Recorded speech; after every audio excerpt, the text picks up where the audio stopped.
Do we serve God only when we do religious things, when we participate in religious traditions, or are these traditions and disciplines merely expressions of a wholehearted life dedicated to God?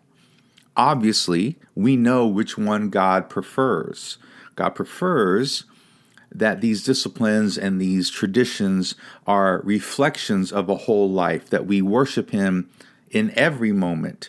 What does that look like? How do we get our motivation and our perspective in the right place so that we can worship God in every moment, no matter what we're doing? That's what we're talking about today with Ash and getting into Zechariah chapter 7. I really hope you'll check this out because it gets really practical. It sounds mystical, but Zechariah gives a word from the Lord, making it really practical. And we see this same practicality of how we serve God with all we are throughout the Old and the New Testament. So we talk about that a little bit today. And as usual, go into the description and check out some great links there, free ebook and other things. And I put my email address in there so you can email me with any questions you might have, and we can even discuss those on the podcast if you'd like. And remember to like, follow, share, and rate this podcast. Give it 5 stars. It would really help to get the word out to more people so they can enjoy this amazing content. So let's get into it.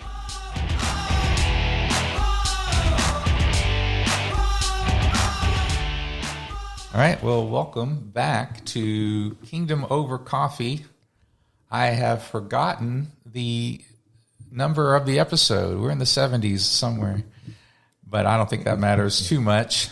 I have with me again Ash, Pastor Ash, Brother Ash, I don't know. Yeah. You're not a doctor yet, are you? You're not a doctor yet. No, very far from that. I still got to finish my undergrad. But have Ash with us again, and it's going to be another great conversation. We're going to be dealing with Zechariah 7, right? Are we in 7? Yep, we're in 7. Halfway through. We're only halfway through. Let's go. Some of the best parts are still yet to come, man. There's so many good things in this book. So how you doing? Man, I am fantastically terrible. And terribly fantastic. You want to explain what you mean by that? You know, life is an adventure, and laying down idols, little foxes, and getting rid of my coping strategies, self-protective strategies that stifle my love with God and my family, my church. And just surrendering those things, it's not for the weak.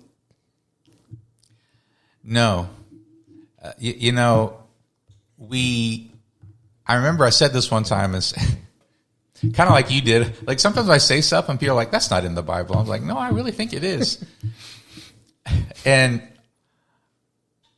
cowards are listed among the people who go to hell, go into the abyss with the devil, like cowards. And it makes me think, like, what does that mean? What does that mean to be a coward that in God's eyes, right? We're kind of talking a little bit about it earlier, about during times of trial, those things exist to reveal people of approved character, whether they're divisions or trials or whatever they might be. And to your point, sometimes that bravery looks like loving when you want to do something else, or being open when you want to be closed, or you want to choose a side when there's a more transcendent reality.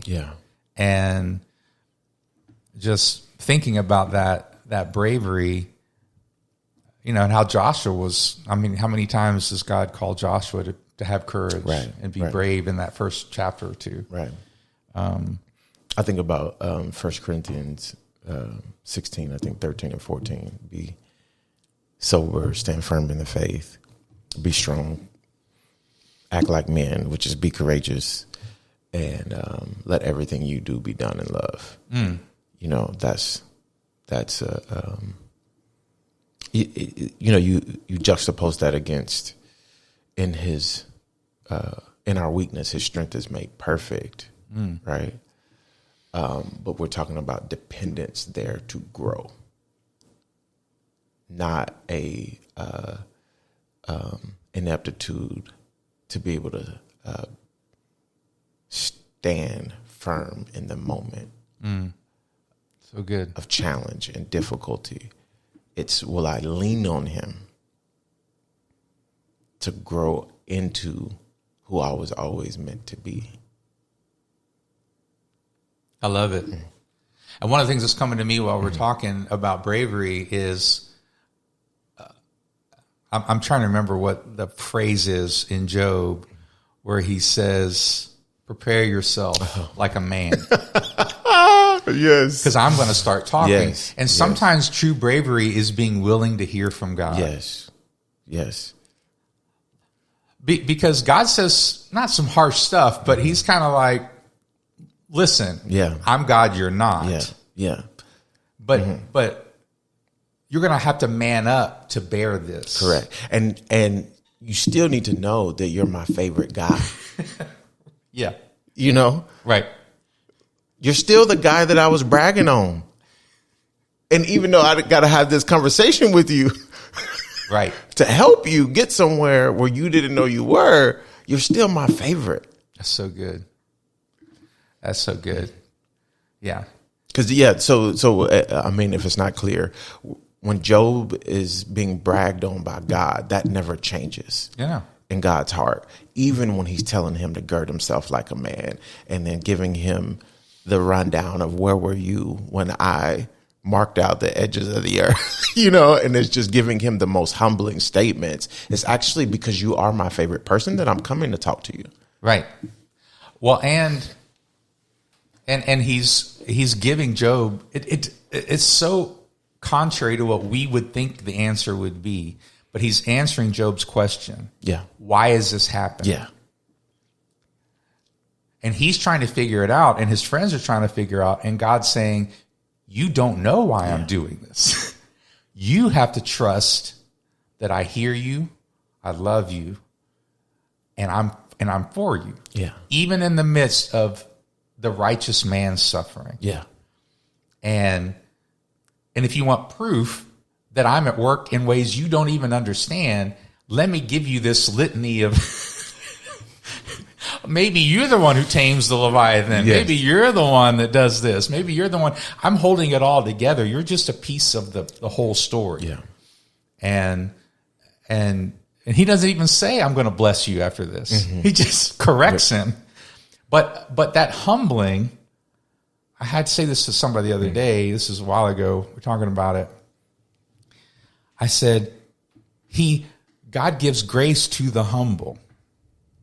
So God is humbling him so he can give him grace. Yeah. He's humbling him not because he's trying to be mean in a corrective way, but he's correcting in order to actually give and trust Job with more. Yeah.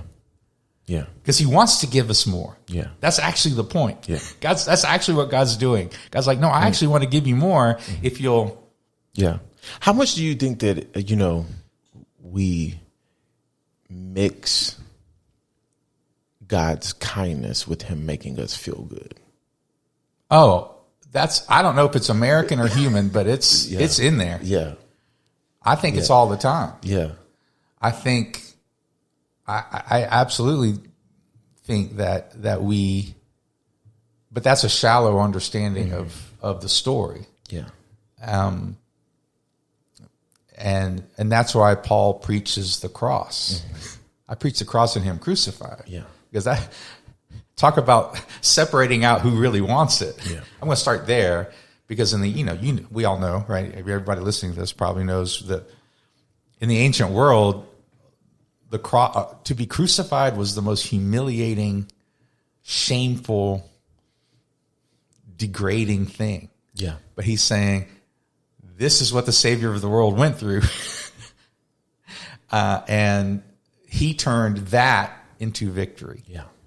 And if you can see that, then you can make it. Yeah. Yeah. But if you don't see that, And I think that's probably why we have such a hard time reading the prophets. And, it's a good segue, but like, because we don't realize how kind God is actually being. So good. By giving straightforward truth about the outcomes that are about to happen ahead of time if you don't stop what you're doing. And I've already told you to not do it this way. Right. And absolutely. Like if you were blindfolded and running headlong over a cliff, the most loving person is the one that says, stop, you're headed over. And screams at you. Yeah, screams at you. Not like, stop. Or will maybe even run and come and push you. Tackle you. Yes. Yeah. And then we're the ones, that's so hateful. Right. Why does God hate me? Yes. And we don't realize, yes. So in this, Israel didn't realize that they were blindfolded running off of a cliff. Nope. So God doesn't let them run off the cliff, but he does tackle them. He does tackle them, mm-hmm. and all of his consequences for Israel, and I would say for us, mm-hmm. all of his consequences are towards a direction. Mm-hmm. Or still, he's not his consequences for Israel. That's another thing that's amazing about the prophets. When you really, if you can get past the disturbing parts, right? I talked about this on an episode recently on the Dapplegram stuff. Okay. Because, like in fairy tales, there's some disturbing stuff in fairy tales. Yeah. It's like, but if you can get past it, then you can see the truth that the fairy tale is trying to tell you. Yeah. But if you just get so disturbed that you won't even consider what this story is trying to teach you, you'll miss it. Yes. And the same thing with the parables, yes. the same thing with the prophets and the Old Testament. Yes. No one's trying to say these days we should kill all the people who, yes. right? We should do genocide yes. and all this stuff. But there's something within these disturbing stories from the Old Testament, and Judges has some disturbing mm-hmm. stuff. Yes. Cutting a woman into 12 yes. pieces and, yes. But if we can say, okay, this is disturbing. Now, what is God trying to say? Yes. Behind it? Because then you get to really see in the prophets as we get to, he's trying to give them a Messiah, a great kingdom. Yeah. He's actually trying to bless more than the Israelites or the Jews, mm-hmm. as we'll get into, especially later in the book. He's trying to bless the entire world. Yeah. Yeah. Yes. All peoples will yes. be members yes. of Jerusalem, citizens of the city. Yes. He's trying to bless all nations, which is the original promise to Abraham. That's where he's going. And that's the kind of stuff you miss. So it's not that he hates all nations because he's, destroys this city or whatever. He's, in the end, his goal is to bless all nations. Yeah. That's actually his goal. Yeah. And we're in the middle of the story. Yes. Not being willing to engage in a humble way with the disturbing. Yes. Not to justify it necessarily, but to say, okay, what's really happening? Yeah. Here? And it's difficult because we want to blame God along the way of like, you could have done this a different way. And the autonomy that he gives humanity that's still under his sovereignty. We were just kind of talking about this a little bit. That is something that makes my heart tremble and fear.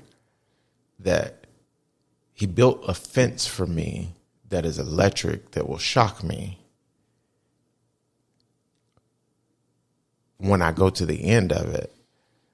but at the same time, it's to protect me, And so and I'm not trapped. If I look at what's on the inside of that fence, it's a theme park. Yeah. Good. Right. Yeah. Well, and there's what the Israelites were dealing with was essentially idolatry, which is why they get exiled. Yeah.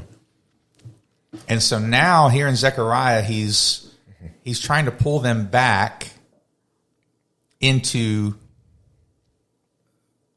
the right worship. We keep saying this, but these are the themes of Zechariah: right worship, right leadership, because these were the things that were wrong. Mm-hmm. In Ezekiel and Jeremiah and Isaiah, they're decrying the idolatry, and they're talking about the bad shepherds of Israel that God and I think, where is it in Jeremiah or Ezekiel? It talks about the bad shepherds of Israel. Jeremiah. And then God says, but then I'm going to be your shepherd. Yeah. I'm going to be the good shepherd. Mm-hmm. And that's where Zechariah is leading these mm-hmm. people. Mm-hmm. And that's what he's trying to call them into, or God's trying to call people into through Zechariah. And so let's get into Zechariah 7. Yeah. And so it's in the 4th year of King Darius, a word comes to Zechariah in the 9th month. And by the way, don't just skip these parts. When Zechariah wrote this down, he's like, no, this isn't just a vague thing that happened. I'm going to tell you the day it happened. Yeah. Like this happened in a day, like on this time. Yeah. And I think part of that is, too, I'm continuing the story. So God has already done something very dramatic already in allowing us to leave Babylon to come rebuild. And so whatever you're about to hear, just know that's the backdrop. God has been doing dynamic things. I think I'm kind of getting lost. I'm not getting lost, but I'm trying to set up properly something that's about to come in these next couple of verses. Yeah. And so he went to the house of God to pray to the Lord, and he told Zechariah to ask the priests who are in the house of the Lord of hosts and the prophets. So they asked him, I'm getting mixed up here, about weeping in the 5th month and fasting. And essentially what God says through Zechariah is, when you fasted and did these traditions, these religious traditions of fasting and mourning, were you really doing it for me? Yeah. When you eat and drink. So he's saying it's not just about when you fast, it's also when you eat and drink. Yeah. Were you doing that for me? Yeah. Should you not have obeyed the words which the Lord proclaimed through the former prophets when Jerusalem and the cities around it were inhabited and prosperous, and the Lord and the lowland were inhabited? So he's questioning the motivation behind the religious observance because it's got to be holistic. Yeah. You also have to live the rest of your life for God and not out of some sort of transactional, just religious duty thing. Yeah. And so the thing that strikes me most about how this chapter first starts is Zechariah reminds you, hey, this is in the 7th year of King Darius. So God has already dramatically given the decree for everything to be rebuilt. And so they've come out of exile for the reason why they're asking this question. Mm-hmm. Yeah. They got sent into exile for the reason why they're asking this question. And so Zechariah is like, guys, don't y'all see how weird this is? That they came out of Babylon to come out to give right worship back to God, and they're immediately going back to the old ways of what put them in captivity in the first place. Look at the dullness that God is dealing with. Mm-hmm.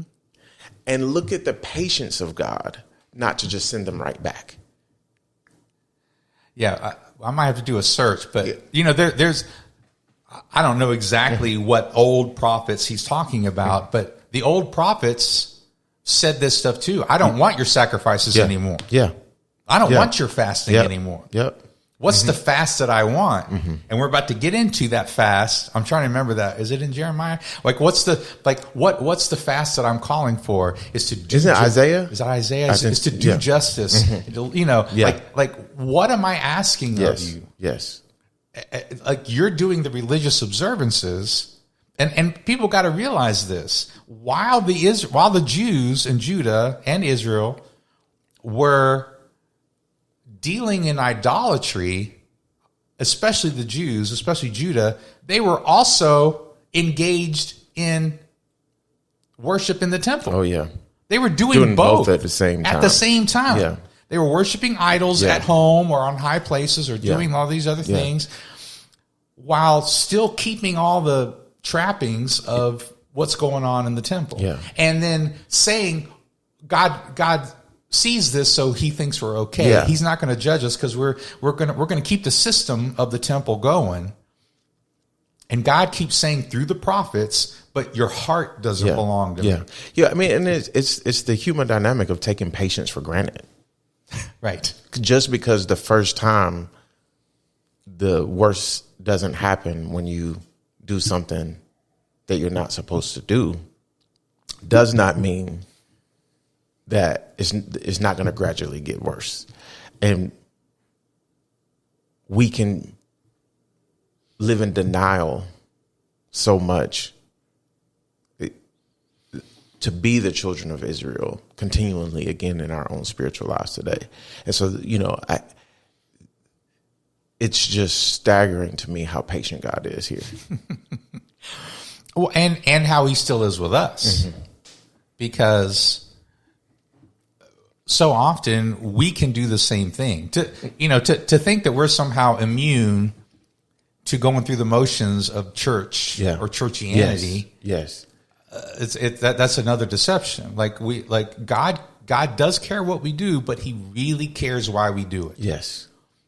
And I don't know, I've shared this story before. I don't know if you've heard it, but there was one time I'm going to get through the Bible this year. I'm going to get through the Bible this year. And I would read, but I'd also listen. I'm old, so I had the Bible on cassette. And I was listening to the Bible on my way to work. And in the middle of whatever the scripture, I don't even remember the passage, but in the middle of the passage, God starts showing me stuff, like revealing something to me about that passage. And because I wanted to get through my Bible reading for the day, I turned up the Bible to drown out God talking to me. And I literally felt this like God going, are you serious right now? Yeah. Like maybe God doesn't talk to you that way. He talks to me this way. He's like, you've got to be kidding me, right? Yeah. What do you think this is for? Yeah. Why are you reading the Bible?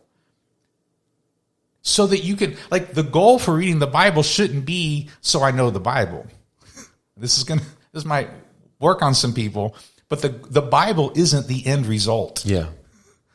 The Bible is a tool to engage with the unseen. That's every spiritual discipline. Every spiritual discipline is to express what's unseen unto the unseen and understand the unseen more. That's prayer. Yeah. That's Bible reading. That's gathering with the saints. Whatever it is, you're expressing something that the world can't see. Mm-hmm.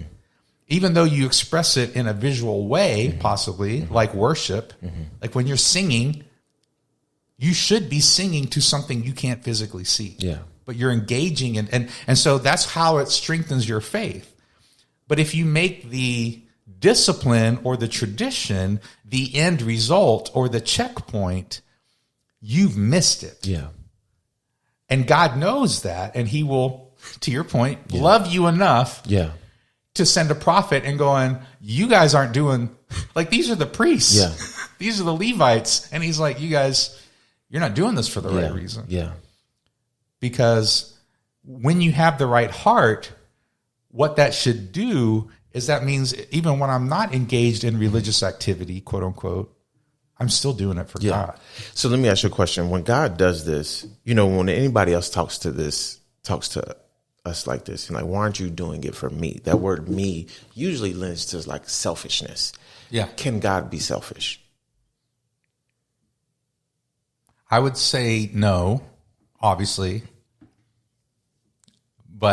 And we know why, because the best thing for us as creation is to have the right relationship with the Creator. Because when we do that, he does make it about us. Mm-hmm. Does that make sense? Yeah. So it seems selfish, but he's really doing it, to your point earlier, he's doing it for our own good. To say, I know what you really want, what you long for deep in your heart. You're not going to get it this way. Yeah. And also too, you can't be, God can't be selfish because he has no need for what we're going to give him. That's so good. You know? Yeah. I don't need the sacrifices. Right. I didn't tell you to sacrifice things because I need the bulls and the rams. Mm-hmm. That's not the point. And I don't even need your heart. I don't even need your worship. Nope. Yeah, I can do stones. We can be cool with stones. That's right. But it's actually best for you. And I do want it. I don't need it, but I do want it. And it will bring me joy, but it'll actually bring you joy too. Right. So that's the heart behind these passages are getting at. Like, God is like, hey, you're actually missing out on the best part of what these traditions and these ordinances and practices are built for as priests. When you do it for me, everybody wins. And I'm actually the best thing about these practices. Yeah. Well, and we were talking about this earlier too, going back to John and the woman at the well, where she says, where are we going to worship? Some people say Jerusalem, this mountain or that mountain. And Jesus is like, look, part of the problem was, even though God ordained it to a certain degree, it's not about the mountain. Yeah. It's about the heart. Yeah. And he's looking for people who will worship him from within. Yeah. That's what he's looking for. Yeah. And he's calling you to be that person. That's the whole deal here. Yeah. But that's an Old Testament idea, right? Moses talked about this. What's the greatest commandment, right? And it comes from Moses. Moses is the one that says, so love the Lord your God with all your heart, whatever. Yeah. He's the one who said that. Jesus is just quoting Moses. Mm-hmm. I mean, obviously, God said it through him, whatever, quoting himself in a way. But that's all that to say is the law wasn't devoid of these points. Yeah. God would make them all the time and then would send prophets to make them all the time. And so when when Jesus says that in John, whatever that is, 3 or 4, with the woman at the well, 4, it's like, this is not a new concept. Mm-hmm. It's just more highlighted in the new covenant because of the giving of the Spirit and a lot of the gifts that we have in the new covenant. But the ideas were already there. Yeah. And we see that even here in Zechariah, the idea is here. And I might have to find that verse about what's the true fast, but because that's actually what happens here is because how it transitions into the next part of this chapter is he's saying, are you really doing it about me? Are you really doing it, living for God in these ordinances? Because that should reflect in your whole life. And we sometimes we over spiritualize that. And I don't want to say that the wrong way. It's all, but here Zechariah gives them like it's interconnected. So in the Bible that I'm reading in New King James, it gives a different heading for the next part, but they're connected. Yeah, yeah. The fasting is Isaiah 58. Is Isaiah 58. This is the fast that I'm calling you to? Okay. What does he say? So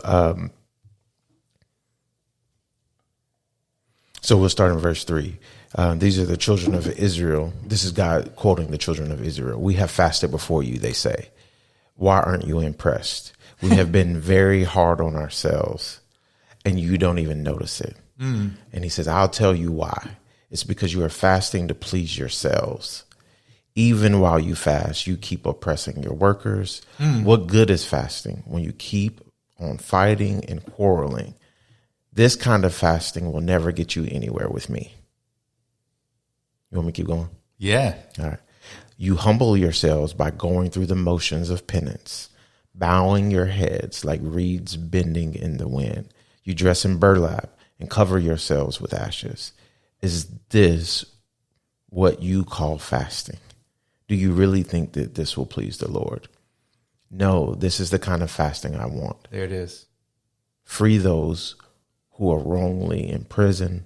Lighten the burden of those who work for you. Let the oppressed go free and remove the chains that bind people. Share your food with the hungry.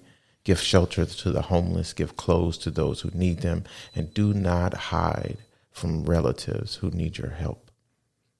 Then your salvation will come like the dawn, and your wounds will quickly heal. Your godliness will lead you forward, and the glory of the Lord will protect you from behind. So why is he correcting them to the right kind of fasting? Because then your salvation will shine. Yes. Then you'll be the glorious. Yes. You're saying why aren't you? I love that. Impressed. What version? What translation is that? This is New Living. Yeah. Why aren't you impressed? Yes. Aren't you seeing what we're doing? And this is pretty good. If any Christian is honest with themselves, we've all asked that question. Right. Yes. I'm doing it. This is, What About Bob, the movie, What About Bob? I don't know. I'm old, right? He goes, I'm doing the work. I'm doing the steps. I need, he's trying to get the counselor guy, the psychologist guy to give him attention, give him more attention. And he's like, I'm doing the work. Yeah. Why isn't it working? Yeah. And God's saying, I'm going to tell you why it's not working, because you have divorced your religious activity from the way you live. Yeah. And the way you treat people who are made in my image. You think it's about me, but if you disrespect and abuse the people who are actually made in my image, then you don't love me. Yeah. And that's what Zechariah says here, because he says, so thus says the Lord, execute true justice, show mercy and compassion, everyone to his brother. Don't oppress the widow or the fatherless, the alien or the poor. Let none of you plan evil in his heart against his brother. But they refused to heed, shrugged their shoulders, and stopped their ears so that they could not hear. Yes, they made their hearts like flint, refusing to hear the law and the words which the Lord of hosts. He's talking about the Israelites before, under the prophets. The probably the very time frame you're reading from in Isaiah. Thus the great wrath came from the Lord of hosts. Therefore it happened that just as he proclaimed and they would not hear, so they called out and I would not listen, says the Lord of hosts. But I scattered them with a whirlwind among the nations which they had not known. Thus the land became desolate after them, that no one passed through or returned, for they made the land desolate. So to your point earlier, he's saying this is the very thing that got you guys in trouble the first time. Learn from this. Don't let it happen again. And I'm sad to say they did let it happen again. Because and just to put it out there, the Bible, I have a notebook in there. One of the times I read through the Bible, and I mean literally through a book, through a paper copy, I wrote down every verse that had to do with taking care of the poor. There's a lot. It fills up a whole notebook, college ruled notebook. And it's like, God really cares about this. to the point that Jesus says much of the same things. He's like, the Good Samaritan story is full of this sort of imagery. Mm-hmm. The priest or whoever the two religious leaders, they're not going to stop. Yeah. They got something religious to go to. Yeah. And even on top of that, the apostles, even when they're talking about what do we bring over from the old covenant into the new covenant, what do we still ask the Gentiles to do? Take care of the poor. Take care of the poor. Yeah. All right. And Paul's like, yeah. We were going to do that anyway. Thanks. Yeah. But Jesus in, Matthew 24, when he talks about the sheep and the goats, this is the determining factor. We're not saying you are saved because of how you treat the poor. Yeah. We're saying is if you are saved, you will treat the poor a certain way. Yes. Say what you're saved for good works. For good works. Yeah. If you have the right motives, then it will infuse every area of your life. Man, I feel so convicted right now talking about that. And I feel convicted, but it should convict us because it's the conviction is to change. It's not condemning. Yeah. It's not condemnation. Completely. Yeah. God convicts us to change. And I said this in somebody the other day, and I said, when God gets involved, it will always disturb us.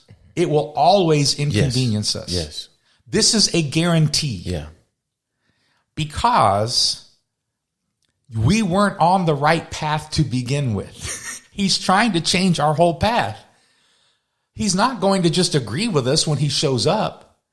Yeah. He wants to give us something better. He's trying to save us from worse consequences, bad consequences. That's what he's doing here in Zechariah. Yeah. And he's saying, take care of people who have needs. And if you're, so I think the point in the heart of this passage for us today as living as a kingdom of priests, post the blood of Christ being poured out for us. And what are we doing that's commanded and prescribed on this side of the Jesus legacy and Jesus tradition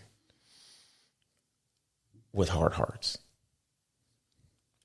And how are we doing duties to check boxes and it's not actually connected to the heart of God? And we're continuing this same story of God doesn't want priests that are disconnected from his heart and are not affected by the challenges and difficulties of a broken world around them. And the whole reason why we should do the practices is so that way it consecrates us and sanctifies us to not be bound by the cares of the world, so we're not blind to the difficulties of the world around us that we get to engage with and find God in. And I'm just Lord, how do I lay down more materialism in my life? So, and part of it goes to what you were saying earlier about being selfish, about because the implication here in Zechariah, the implication with Jesus is you engage rightly with God to get the right motivation to have the right, and these practices to have what I would call an eternal perspective. Or a future-minded perspective. Yeah, you have and that's what Zechariah is calling them to. Even though he's telling them, "Look, these were the consequences the last time. Now you're given a second chance." And the book and the prophets are filled with all these promises about a future kingdom and a future Messiah and all this sort of stuff. But for Jesus, it's like, no, you weren't doing it for itself alone. You were doing it with the right heart and motivation because people are made in God's image and we should love them and care for them and dignify that. But when you do that, you are storing up for yourselves treasures in heaven. This is Luke 12. Sell what you have, give it away to the poor. This isn't just the rich young ruler. This is Luke 12 to the grander, to a larger group, a larger crowd, written by Luke, who spent time with Paul. Yeah. And he's like, look, sell what you have, give it to the poor. You will have treasure in heaven. So if we do the disciplines correctly, it gives us an eternal unseen perspective. And then that's what Jesus is trying to say when he's separating the sheep and the goats. He's like, well, Lord, when did we do this? Yeah. When did we help you? He's like, when you help these people, you help me. And so the focus is on right worship, but then that gives us the right character. Yeah. So that when we engage with people who have needs, we can have compassion. Yeah. And that's what Jesus, how many times does it say Jesus had compassion over somebody? Yeah. But again, he was also heavenly minded. And so my mentor used to say that there's an old cliche that says people who are so heavenly minded, they're no earthly good. It's the exact opposite. Right. Unless you're heavenly minded, you're not any earthly good. Yeah. Yeah. You're not even good here. Yeah. And they're interconnected. And it goes back to a lot of what we've been talking about, being a wholehearted person. Yeah. And we especially men, but all people we so easily segregate different aspects of our life from each other. And God wants us to integrate faith, love, all the things together into our whole lives, so that we're not a different person on Sunday morning than we are Monday morning. That we're the same person. Yeah. And we find a way to worship at work on Monday morning, just like we found a way to worship on Sunday morning. Yeah. It's the same heart principle. Yeah. And that's what our disciplines should show us. Yeah. And some of it becomes, if we go to these places of being convicted isn't, it's something that feels good to the spirit, but it's not actually, you may not always be in a good mood. And I don't think that Jesus is asking Christians to always be in a good mood. If you're taking up your cross daily, then you're going to be in some pain. You're going to be in some grief. You're going to be in some sorrow. But there is a version of that grief and that sorrow that's holy.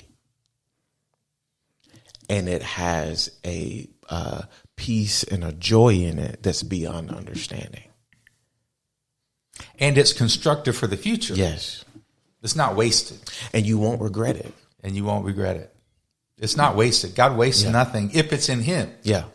If it's with the right motives and with the right goal in mind, then it's not wasted. Yeah. And that's part of the deception, and that's part of the problem with just checking off these religious duties for their own sake, is we actually waste them. Yeah.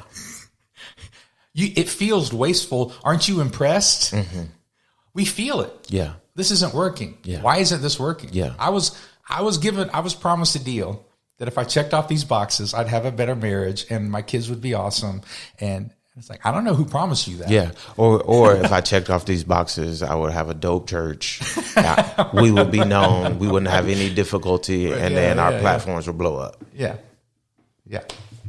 And everybody would give money. Yeah. And, it's like, Jesus didn't experience this. He had less people at the end of his ministry than he did at the beginning. Yeah. 0.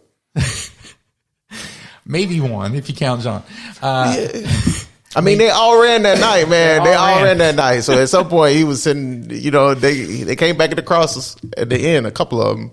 And so, but he wasn't doing it for them. I mean, as far as like, he wasn't doing it for the numbers. Yes. He was doing it for his Father. Yeah. And for the joy set before him, that he knew this is going to end up good. Yeah. Even though it doesn't feel like it right now. Yeah.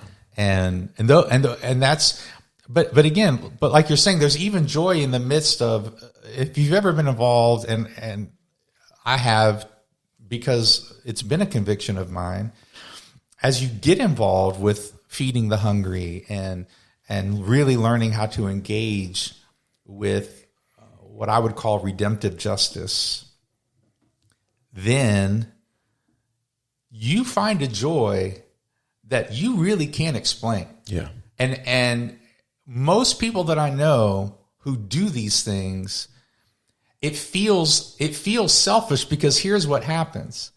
You give and you feel like you got more out of it than the people you were ministering to. And you're like, Something doesn't feel right. I must have done this for the wrong reason. And I always tell them, no, you found a secret. It's more blessed to give than to receive. Yes. And God will reward you. It may not be with money or a better job or whatever material things, although he does promise to take care of us, but he will reward you with his closeness and his presence. You'll feel him, and that is what you long for. If you take Jesus's parable literally, he's in it. You're literally doing it for him and to him. And I don't want to dismiss that we have compassion for actual real people too. That's not. I don't think those are separate things. But that's why we feel that sort of joy in the midst of doing those things. Yeah. Throwing a party for people who aren't our friends. I mean, like, the New Testament is full of this stuff. Loving people, love those who hate you, and all of this stuff. Yeah.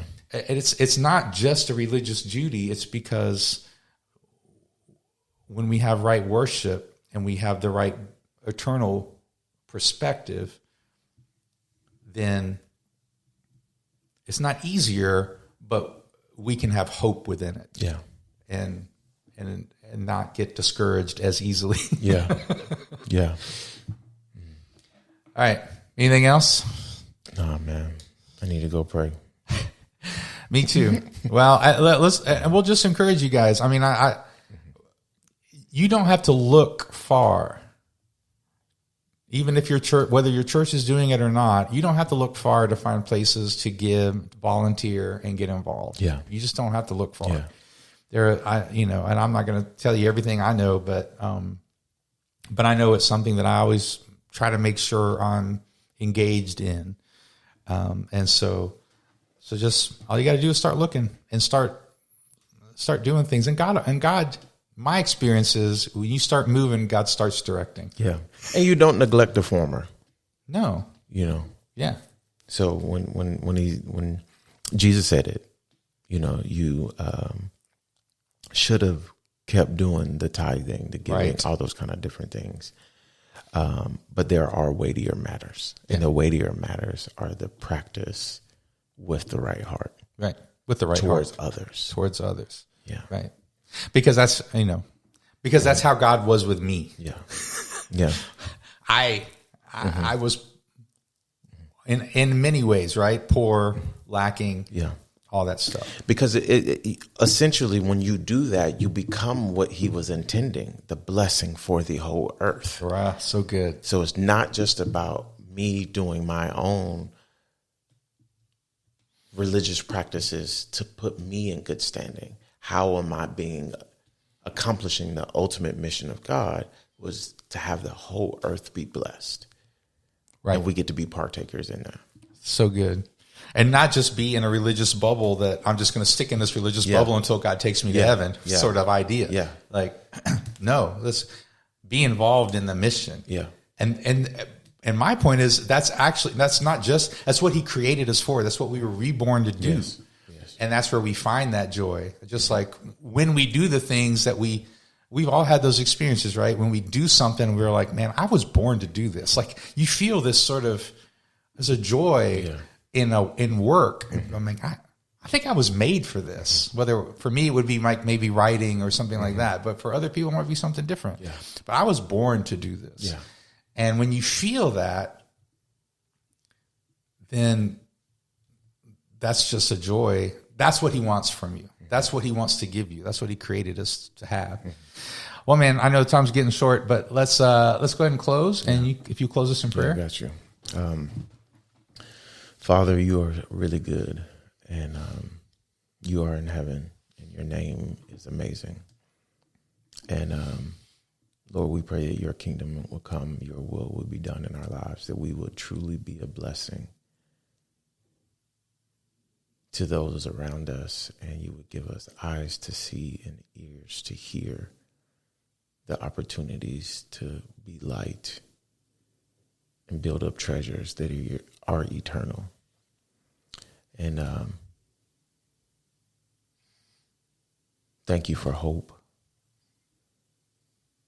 Hope that